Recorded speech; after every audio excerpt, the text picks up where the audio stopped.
Почитувани гледачи, добар ден и добре дојдовте во уште едно ново издание на емисијата Ваш термин. Знаете, секој вторник по 12:30 сме со вас за да ве информираме за сите проблеми со кои што се соочувате во секојдневието.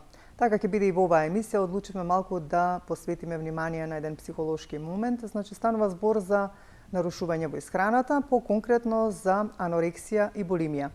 Тоа е нешто за кое што чинам, колку што можев јас да забележам, нема досега некој од медиумиве обработена оваа тема и токму заради оваа причина и токму заради тоа што можеби многу малку се зборува на оваа тема, одлучивме денеска да поразговараме со магистар Розалија Секуловска, која што е психолог и психотерапевт.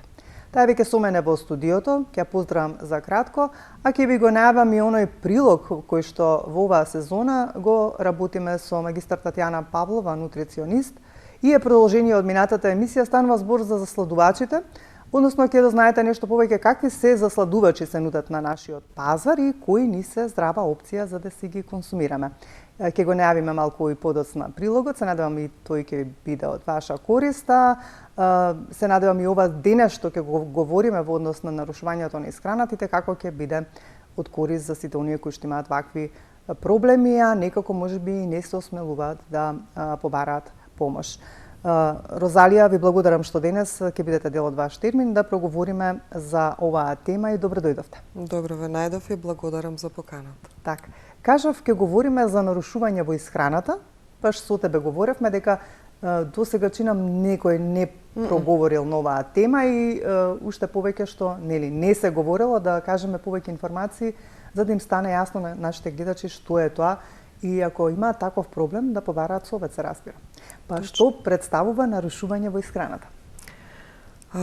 Убаво спомнавте, нарушувањата во исхраната не се доста длабоко обработувани и јас не забележувам на медиумите дека се нешто подлабоко спомнати и обработувани, меѓутоа тие се одамна присутни, не е нешто ново, но некако, нели, како што напредува цивилизацијата, трендовите, некако како да се става притисок врз најчесто врз жената, врз девојчињата, меѓутоа и врз машката популација, да почнат се повеќе и повеќе да се грижат за својот изглед и така полека да оние кои што се предиспонирани личности да дојдат до една состојба која што се нарекува проблеми во исхраната. Во однос на проблеми нарушувања во исхраната, постојат повеќе видови на нарушувања во исхраната, меѓу кои што еве ние денес ќе се задржиме на два вида, тоа се анорексија невроза и булимија. Тие се некако не се исти, слични се, меѓутоа имаат некои заеднички црти, а на крај сето тоа се сведува од потреба за контрола, колку личноста внесува и што внесува во однос на храна, калории и колку личноста има потреба да го контролира тоа што го внесува во својот организам. Навидум целта излегува да биде убава, а тоа и медиумите, нели, од секогаш, меѓутоа сега некако премногу го потенцираат да биде убава, да биде некако прифатлива во тој калап како треба да изгледа, а не се запрашуваме всушност како се чувства и кој данок го плаќа таа личност и што се прави и колку е сето тоа опасно за незиното здравје. Така. Кои се главните видови на нарушување во исхраната? Ги спомнавме анорексија и булимија. Дали ќе започнеме пред да говориме за анорексијата или па ќе кажеме што е тоа заедничко помеѓу нив што ги поврзува? Ајде да почнеме од анорексијата. Анорексијата е некако почеста за разлика од булимијата. И таа се случува, како што реков, претежно кај девојчињата, меѓутоа и машката популација не е изоставена. И тоа најчесто се случува во оној период кога девојчињата влегуваат во пубертет.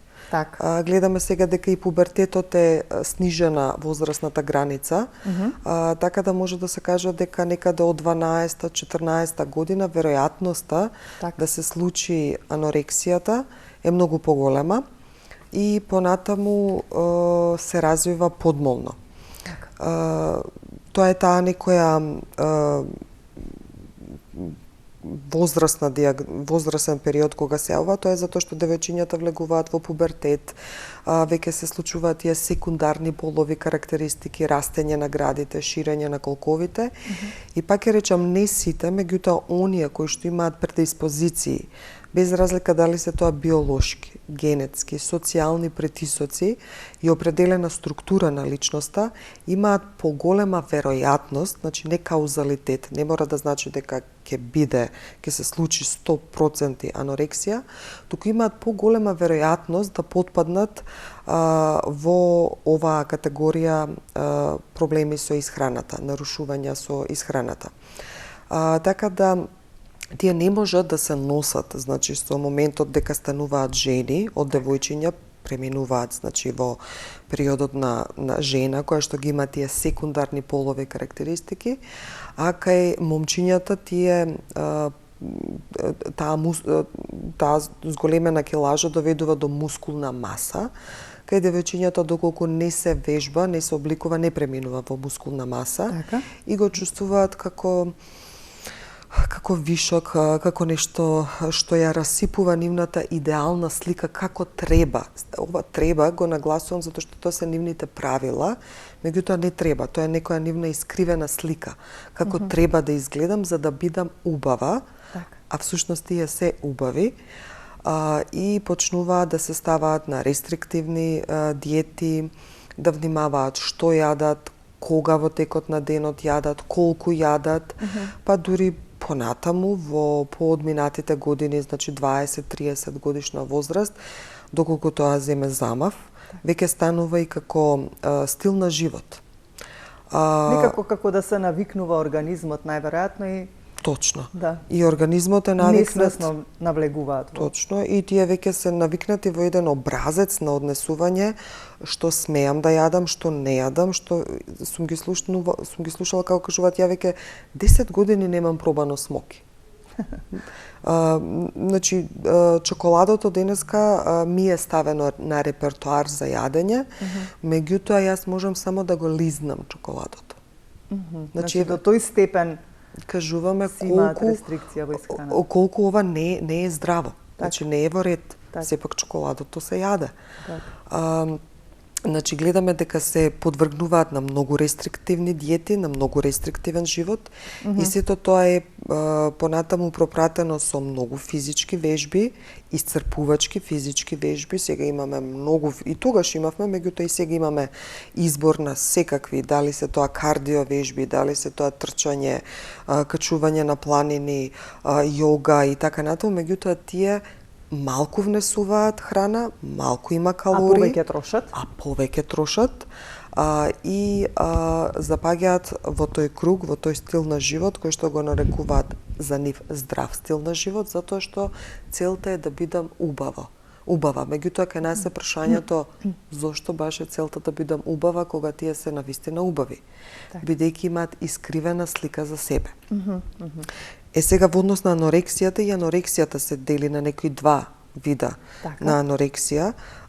Тоа е она примарна анорексија, каде што личноста има предиспозиции да биде аноректична, има социјален притисок, еве медиумите кажуваат, ни прикажуваат многу убави особи. Знак прашање, пак речам, што прават тие за да бидат и дали тоа е здраво што го прават за да бидат така да изгледаат. И имаат некоја комбинација од психички и физички фактори за да станат аноректични, имаат рестриктивна контрола, потреба да контролираат. Ова се луѓето во првата група на анорексија, каде што има потреба да контролира, меѓутоа всушност нема потреба да ја контролира храната. Има потреба да контролира нешто друго во животот. Тоа другото не може да го контролира, па решава несвесно, еве што можам јас да контролирам?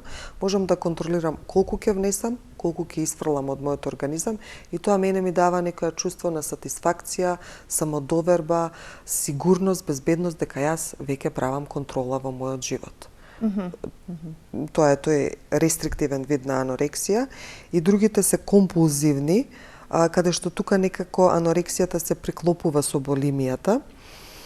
Тоа се оние аноректични типови кои што да, ригорозно контролираат што ќе внесат, меѓутоа понекогаш и се прејадуваат.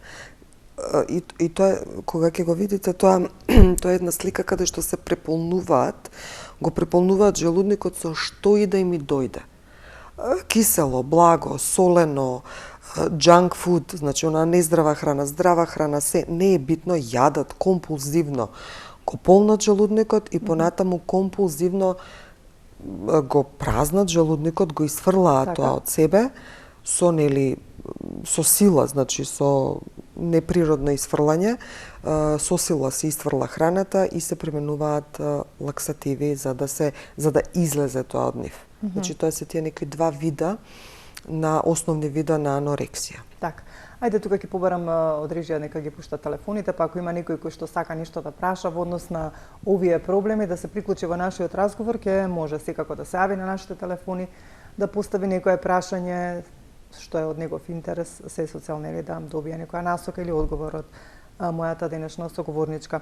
Розалија, како да ги препознаат родителите своите деца дека веќе се на пат да добијат анорексија или булимија, кога станува збор за неконтролираноста во исхраната? Како да препознаат првичните уште симптоми и знаци? Претпоставам дека тука има и психички моменти некои кои што можат да ги забележат, секако дека има некои знаци во психичкото однесување кај овие лица. Има секакви знаци во психичкото однесување и во самото однесување, во бихевиоралното однесување, така да родителите, кои што највеќе се тука присутни со децата, особено кога се собираат за ручеците, за вечерите, меѓутоа пак ќе речам, сето тоа некако е сменато во ова денешно време. И затоа родителите би требало да бидат малце повеќе свртени кон децата, кон своите адолесценти. Веќе ова се адолесценти, не се категорија на деца. Адолесцентите кои што имаат анорексија многу вешто се кријат и најчесто тоа не го забележуваат и родителите, не го забележуваат и нивните врсници и најдобрите пријатели не го забележуваат. Меѓутоа, доколку родителот забележи дека адолесцентот ги избегнува заедничките средби кога треба да се јаде, или пак кога се јаде, не јаде, остава за понатаму. Ке каснам понатаму, сега не сум гладен, сега не сум гладна, не ми се допаѓа. Се имаат некои изговори, и ако сето тоа се повторува, веќе е дискутабилно да почне родителот да го наблюдува својот адолесцент што се случува. Тие знаат умешно и да земат храна и да ја однесат во соба и да ја скријат и понатаму да ја фрлат или да ја повратат и да не ја изедат. Знаат да купуваат храна, меѓутоа храната да не се јаде.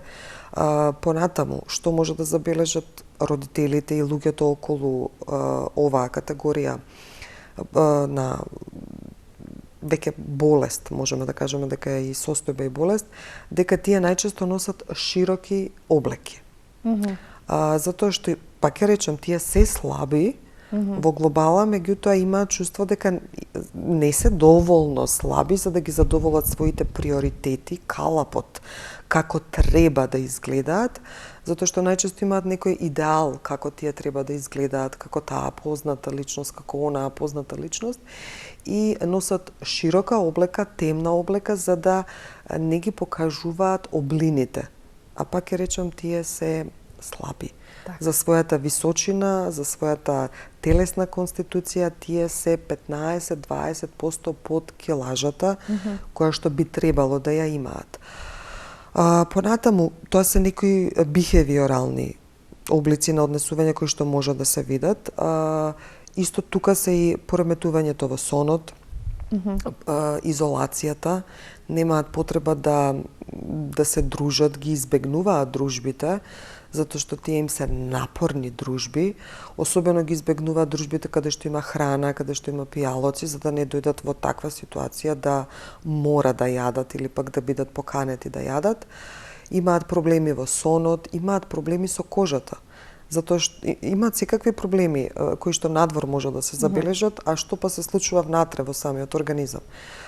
Значи, самото тоа невнесување на доволни калории, здрави витамини, минерали и шеќери и протеини и се, предизвикува опаѓање на косата, кршливост на косата, кршливост на ноктите, кожата веќе станува чувствителна, па понатаму имаат обиди тоа да го камуфлираат, сето тоа да го скријат, стануваат раздразливи и тука некако се накалемува депресијата, стануваат тажни.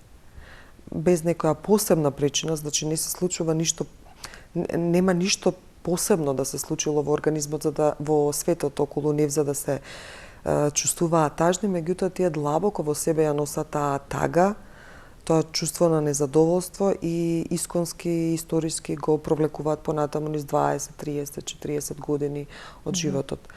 Сакам да кажам дека сите ние во текот на животот сме се ставиле на некоја диета, значи треба да се направи разлика помеѓу диета и помеѓу анорексија. Изгладнување, прегладнување, малтретирање, уништување на својот организам. Има разлика во однос на диета. Диетата подразбира здрав начин на исхрана, не толку остра рестрикција на внесувањето на исхрана. Меѓутоа, диетата може да биде исто така еден окидач за да понатаму личноста почне да се однесува аноректично и да влезе во тој круг на анорексија. Кои се причините кои што ги предизвикуваат овие нарушувања во исхраната? Како што спомнав, тоа се најчесто биолошки, средински притисоци, меѓутоа и определен склоп на личноста. Во однос на биолошки тоа е нешто генетски кој што го носи личноста, меѓутоа јас на тоа знам да одговорам дека сите ние генетски носиме нешто. Од нашите поколенија, 6-7 колена наназад, кој знае што носиме генетски да развиеме, меѓутоа дали тоа ќе се развие пак зависи од многу други фактори. Кога ќе се поклопат тие биолошки фактори со раните искуства во животот, каде што се покажува дека овие личности најчесто растеле во некои екстремни семејства, тоа значи родители кои што многу барале од тоа дете. Перфекционистички настроени родители кои што барале успех, кои што биле и тие контролирачки настроени, кои што барале нивното дете да знае, да успева, се да биде подредено, надредено, контрола. И за жал тоа не е добро за децата кога сме премногу строги така. Воопшто не е добро. Јас секогаш велам оној баланс. Да, контрола, здрава контрола, меѓутоа и љубов, топлина. Кај овие изостанува љубовта, топлината, изостанува пофалбата, се бара се да биде подобра таа личност и таа личност веќе не може да се носи со тоа, не може да ги задоволи тие грандиозни родителски очекувања и преминува во нешто, во овој случај може да премине во анорексија или во булимија. Од друга страна, личноста самата има потреба понатаму како што расте да биде перфекционистички настроена, па забележува дека во животот не може да го контролира. Кој може да го контролира животот? Не може својот, а камоли па тугиот живот да го контролира и еве решава што може да контролира, го контролира внесот и изнесот на храната. Во глобала, овие се многу чувствителни личности.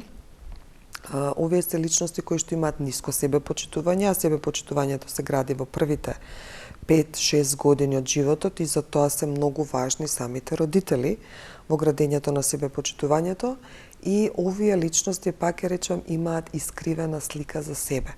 Значи, они гледаат, кога ќе се погледнат во огледалот, овие личности гледаат дека не се убави. Меѓутоа, тие се убави. Тоа е таа искривена перцепција. Тие гледаат дека нивните колкови се огромни. Меѓутоа, колковите не се огромни. Значи, сосема нешто што не е реално го гледаат кај себе.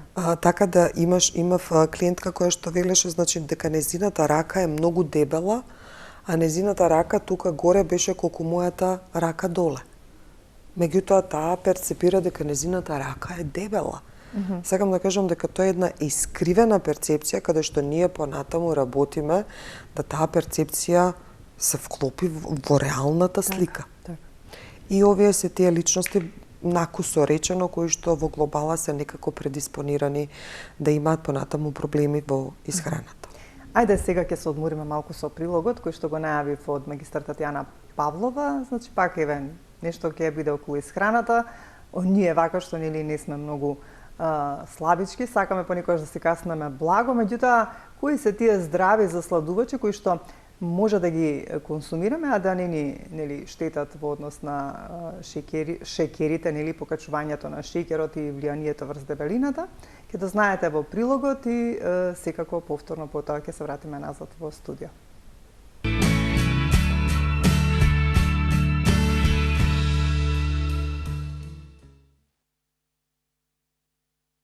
Што све нас ни нуди пазарот од јаглените хидрати. Прв пат една интересна историја за како шеќерите дошле на нашево подневје, тоа е од времето на Александар Македонски. При неговите походи он донел на овие краишта одреден сируп од шеќерна трска. Всушност, тогаш го донел и првиот шеќер од шеќерна трска. Мајка земја на засладувачите, односно на шеќерите, представува Индија, каде што таму најчесто е застапен шеќерот произведен од шеќерна трска, додека во Европа и другите земји најчесто го имаме шеќерот произведен од шеќерна репа. Значи, дали јаглените хидрати можат да бидат здравје или како што нарековме бела смрт, можеме тоа да го разгледаме преку одредени типови на шеќер кои што постојат на нашиот пазар и кои што ни се нудат. Најзастапени шеќери би кажала дека се белиот кристален шеќер, кој што во најголем процент содржи гликоза, рафиниран шеќер, кој што има на 100 грама 390 калории и значи има многу висок гликемиски индекс. Тоа е точно оној шеќер кој што ние треба да го ограничиме во исхраната. Зошто? Бидејќи тој е токму оној шеќер кој што е директно поврзан со дијабетот, кардиоваскуларните заболувања, дебелината и така натаму. Како што ги кажав препораките, до 25 грама или 10% од вкупниот внес на јаглените хидрати, белиот шеќер не треба да надминува. Меѓутоа, земено фактот дека ние во текот на денот шеќери можеме да исцрпиме од овошјето, можеме да исцрпиме и од одредени други производи, таа количина не сме сигурни дали сме ја внеле точно или сме ја надмашили. Друг шеќер кој што го сметаат као за малку поздрава опција представува кафеавиот шеќер.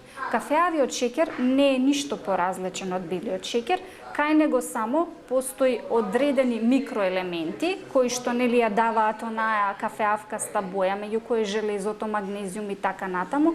Меѓутоа исто и тој содржи доста глукоза и има висок гликемиски индекс. Друг засладувач кој што е познат на нашиот пазар е фруктозата. Фруктозата е една од подобрите опции, бирано помеѓу сахарозата или кристалниот шеќер и кафеавиот шеќер. Фруктозата е малку подобра, бидејќи нема директно влијание на црниот, на панкреасот, меѓутоа од друга страна пак она може да даде при консумација и одредени дигестивни тегоби, како што е надуеност, диареја и така натаму. Кога станува збор за здрави засладувачи, фруктозата исто така би ја вброила во оние засладувачи кои што треба навистина да ги ограничиме или да бидат умерени во исхраната. Пазарот нели се труди на секој клиент да му понуди она што му е потребно, па кога би кажале одредени здрави засладувачи, а се од природно потекло, тука првенствено би ја спомнала стевијата. Стевијата е 200 пати посладка од шеќерот, меѓутоа засега таа е една од најздравите варијанти. Стевијата не влијае директно на покачување на шеќерот во крвта и поради тоа денеска е еден од најпрепорачаните засладувачи кои што би требало да го користиме. Би го спомнала тука ксилитолот. Ксилитолот, значи, денеска многу често ни е составен дел од одредени гуми за џвакање, пасти за заби и така натаму. Меѓутоа и он влегува во категоријата на оние засладувачи кои што не влијаат директно на покачување на нивото на шеќерот во крвта. Нареден засладувач кој што можем да го спомнам од оние пожелни варијанти е еритритолот. Еритритолот всушност и природно се наоѓа во одредени овоштија. Особено него го има во ферментираната храна и во виното. Еден интересен податок.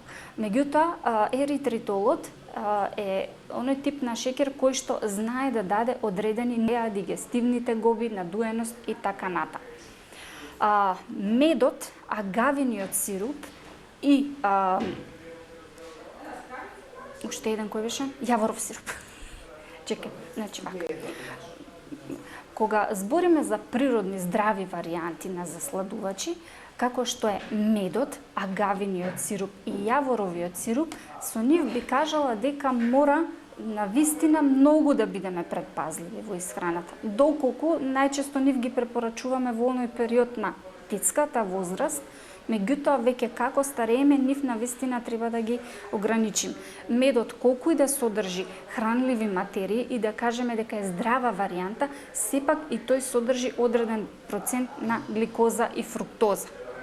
Втор момент, кога медот го преработуваме, значи кога го ставаме на повисока температура, дали ќе си засладиме некој чај или дали ќе го користиме во одредени сладки, мораме да кажеме дека сите оние хранливи материи кои што ги содржи, едноставно се губат. Агавиниот сируп и јаворовиот сируп содржат одредени микроелементи кои што се корисни, меѓутоа дека се 100% здрава опција не би кажала, затоа што сепак содржат големо количество, односно поголем процент на гликоза. За крај, како да го ограничиме внесот на шекерите во нашата исхрана? Па јас би кажала повеќе да се насочиме кон консумација на овошје и зеленчук и интегрални житарки. Зошто? Поради високиот процент на диетални влакна. Диеталните влакна по самата структура представуваат јаглени хидрати, меѓутоа организмот ги зима само оноку колку што му се потребни и имаат други низа бенефити кои што нас не се потребни, од типот на чистење на дигестивниот систем, задржување на ситост и на тој начин директно влијаат во намалувањето на килограмите. Наместо засладувачи во нашите омилени сладки да се стремиме да додаваме одредени овошја. Значи, секогаш сладките да си ги правиме со одреден вид овошје и на тој начин ние ќе можеме да внесеме природни, корисни, сложени шекери и да не ја надминеме она препорачена доза во текот на денот. Изборот повторно останува наш, пак ќе кажам, не е ништо забрането, меѓутоа балансот е во умереност.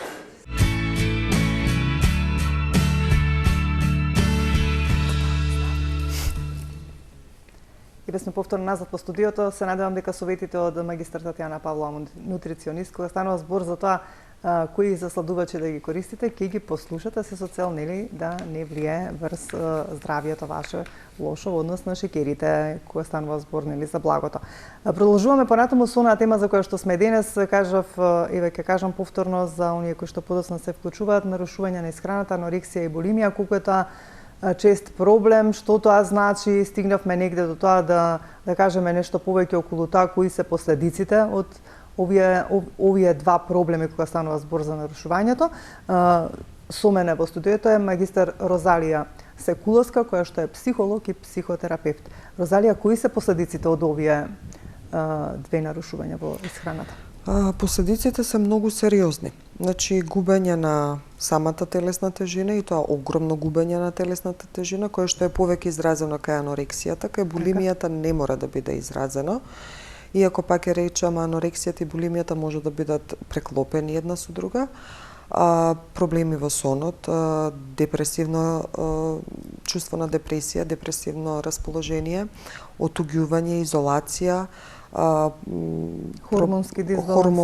хормонски дисбаланс, особено кај девојките се случува. Дури читав и изостанување на менструален циклус, така? Точно, аменореа, кај девојките се случува, тоа е еден огромен индикатор дека му прави стрес на организмот девојката, жената, значи хормонален дисбаланс и веќе телото не може да се бори, му треба храна. грчеви во мускулите, немање на снага, немање на сила, испрекинат сон, кожата, рековме, кожата веќе се перута, уништена е. Станува сува. Сува, оштетена, косата крха, кршлива, едноставно целиот организам страда. А, например, кај булимијата, каде што кај булимијата имаме премногу внесна храна, па исфрлање на исхраната? Точно, бидејќи храната се исфрла преку уста и преку лаксативи, бидејќи со сила се исфрла преку уста, тогаш имаме уништување на забната глеќ, отекување на овие тука жлезди, плунковните жлезди, се оштетува хранопроводот затоа што кога се исфрла храната, значи повлекуваме и желудочна киселина од самиот желудник. Едноставно го спржува човекот желудникот, има ранички во устата, ранички во дигестивниот систем. Понатаму прекумерното вежбање, кое што може да биде присутно, особено е присутно кај анорексијата, кај булимијата може и не мора да биде присутно. Прекумерното вежбање може да предизвика исто така исцрпеност, замор, умор. Едноставно самото тело не може да се сноси со толков напор, психички, физички, секаков напор, а самата личност се става во таква ситуација. Има ли некои професии кои што се поврзани со овие проблеми во исхраната и, например, можеме да кажеме за светот, нели, некои примери кои што се соочуваат со овој проблем? Постојат професии кои што некако вршат притисок да тие личности во тие професии изгледаат онака како што треба, па ќе речем во наводници, а тоа значи, например, жената да биде висока, да биде слаба, и тоа па ќе речем премногу слаба, 15-20% под незината идеална, нормална тежина во однос на висината. Така да, тоа се најчесто оние јавни професии, каде што се тие личности, глумици, пеачки, значи јавни личности и доста познати такви јавни личности. Дали во манекенството исто се? Да, во манекенството е многу изразена анорексијата, мислам. Гледаме, јас ги забележувам само како фигури кои што имаат потреба да ја прошетаат таа облека за да се види таа облека. Дури имав интересен случај каде што клиентка ми кажува, знаете што, јас не носам бројче S. Што, добре, јас носам L, па да речеме. Океј, јас си викам веднаш што е најверојатно бројче XS.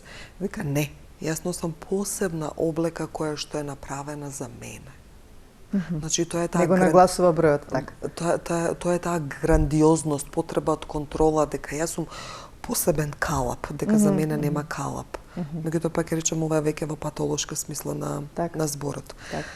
Значи, јавните личности, балерините, тоа е во спортските, во некои спортови. Тие не ни смеат, ми се чини од некоја посебна бројка на килограми да не може да биде балерина, точно. Се знае, балерината мора да се држи на неколку прсти и мора да ја поднесе таа килажа, така да и кај нив ќе изостанува, веројатноста да изостанува менструалниот циклус, да имаат неразвиени секундарни карактеристики, забележуваме и по градите, и по колковите. Тоа се на некој начин како девојчиња заробени во тело на возрастна жена.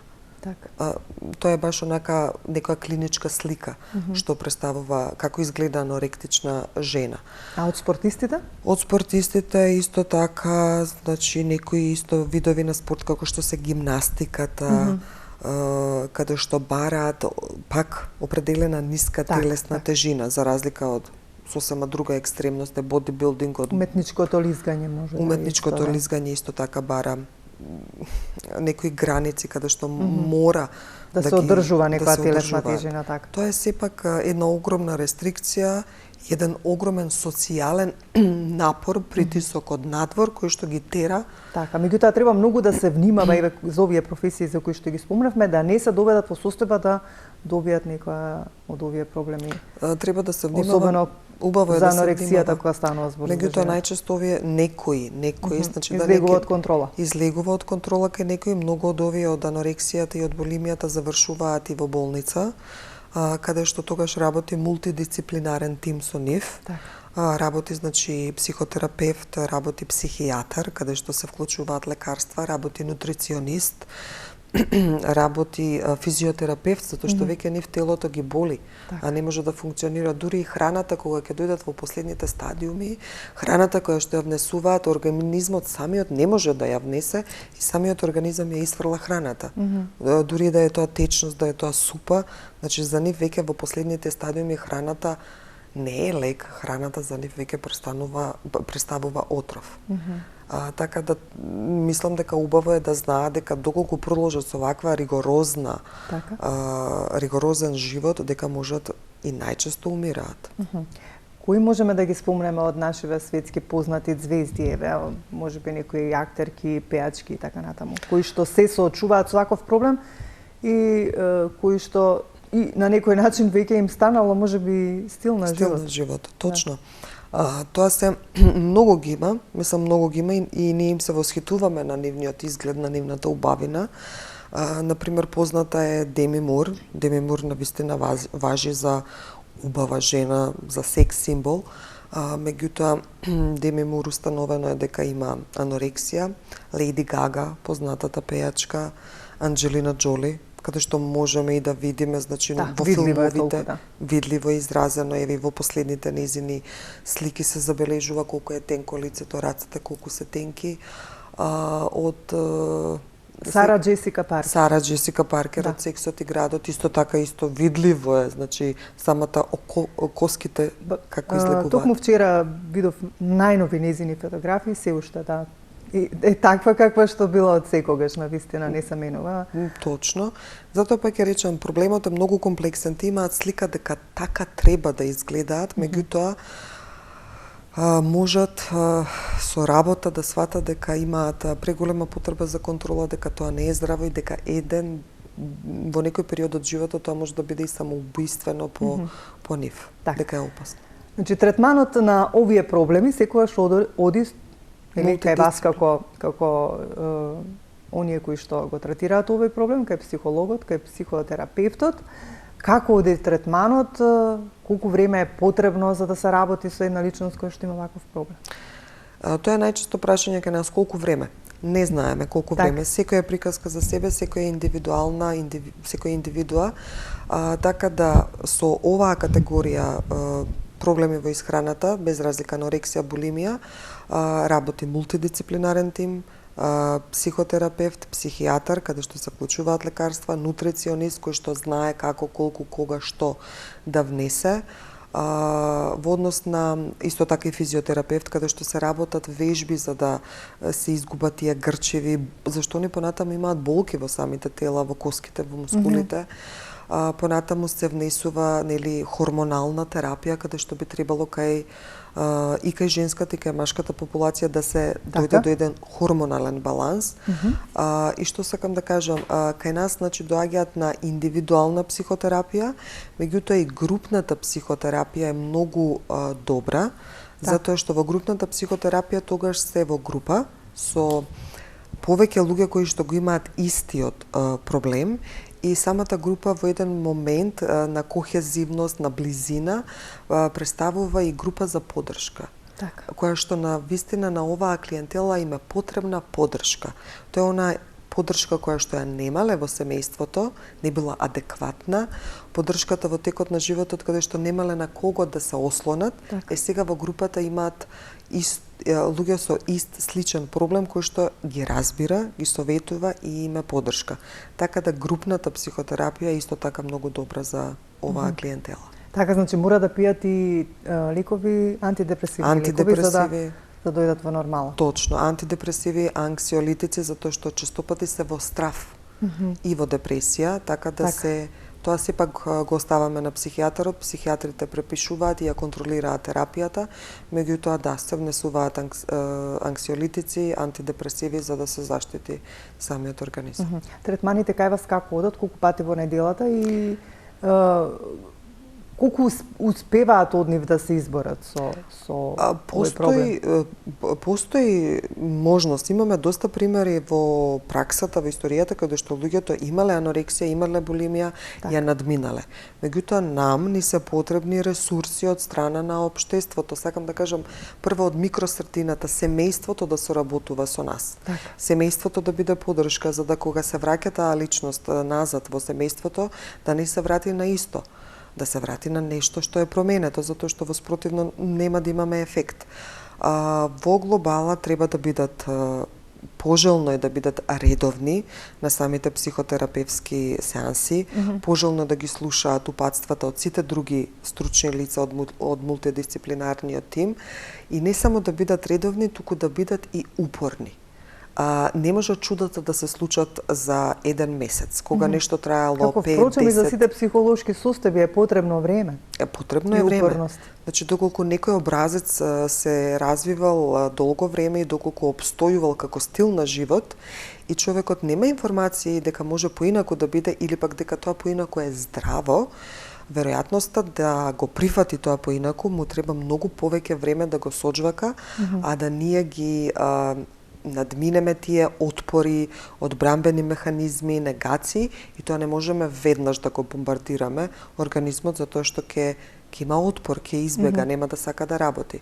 Значи, континуираност, доследност, искреност, поддршка од микросредината, да се слушаат сите оние стручни лица кои што работат и понатаму имаме доста голем успех со многу аноректични и булимични особи. Каква е состојбата кај нас, Розалија, особено тоа дека ги работите овие психолошки моменти воопшто, нели, за сите проблеми кога станува збор за проблемите од психолошки аспект, има ли луѓе кои што доаѓаат кај вас и како можеме да посочиме, бидејќи разговаравме, нели, пред емисија рече нема никоја статистика, прочем кај нас, нели, за се е така некако тешко до статистика се доаѓа за секој проблем, меѓутоа ева од она ваше искуство во работењето, како стојат работите и колку знаат да побараат помош?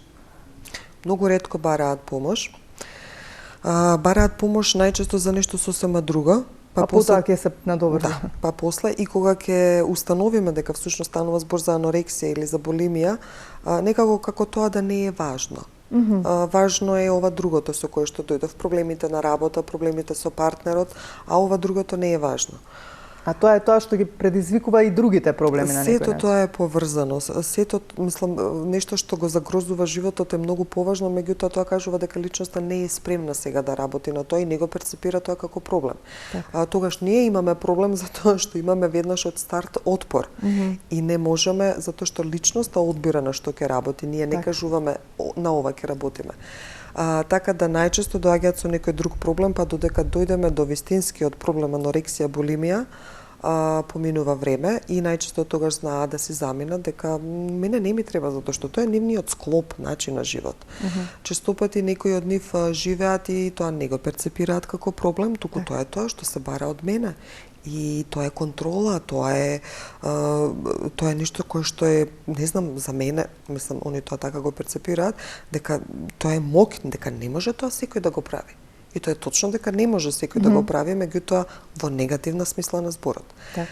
Доаѓаат веќе во оние последни фази, кога веќе аменорејата се случува аменореја, кога циклусот е изгубен, сакаат да имаат деца, не можат да имаат деца, кога веќе имаат проблеми со органите, или па кога веќе родителот, без разлика какава е, дали е дете, адолесцент, дали е возрастна зрела личност околу 30-тите години, средината околу алармира дека ова веќе вака не може, забележуваат дека има проблем и го носат на стручно лице да работи. Меѓутоа, ние кога зборувавме за последиците, не кажавме дека дури ваквите состојби можат да доведат, за жал, и до смртен исход. Точно.